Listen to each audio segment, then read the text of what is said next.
BCCC in Gujarati. Unit 8.2 Basic of PowerPoint Presentation. Basic માહિતી. PowerPoint presentation નો ઉપયોગ શરૂ કરતા પહેલા કેટલાક મૂળભૂત પાસા સમજવા મહત્વપૂર્ણ છે. અહીં PowerPoint નો બેઝિક ઉપયોગ સમજાવવા માટે કેટલીક મુખ્ય બાબતો આપવામાં આવી છે. એક સ્લાઇડ્સ બનાવવી. PowerPoint presentation તૈયાર કરવાનો મુખ્ય આધાર સ્લાઇડ્સ હોય છે. દરેક સ્લાઇડ પર ટેક્સ્ટ, ચિત્રો, ગ્રાફ, ચાર્ટ અને અન્ય સામગ્રી ઉમેરી શકાય છે. 2.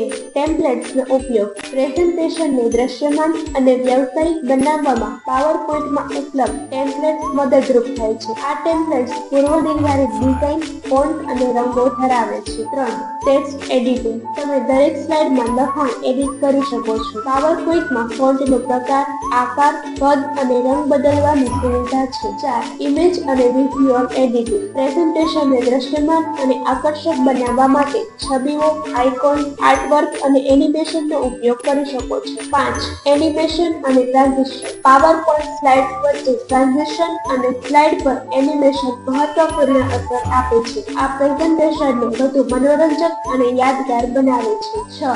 મલ્ટીમીડિયા ઉમેરવું. વિડિયોઝ, ઓડિયો ક્લિપ્સ અને લિંક શામેલ કરી શકાય છે, જેથી પ્રેઝન્ટેશન વધુ સજીવ અને સંલગ્ન બને. 7. પ્રેઝન્ટેશન પરફોર્મ કરવું. પ્રેઝન્ટેશન તૈયાર કર્યા પછી સ્લાઇડ શો મોડમાં પ્રેઝન્ટેશન ચલાવી શકાય છે. આ તમારા પ્રેઝન્ટેશનને સંપૂર્ણ સ્ક્રીન પર બતાવશે. 8. સ્લાઇડ શોને નિયમિત કરવું. પ્રેઝન્ટેશનમાં દરેક સ્લાઇડમાં યોગ્ય અને સંક્ષિપ્ત માહિતી હોવી જોઈએ. પ્રેઝન્ટેશન સરળ અને સ્પષ્ટ હોવું જોઈએ, જેથી શ્રોતાઓ સરળતાથી સમજી શકે. Thank you.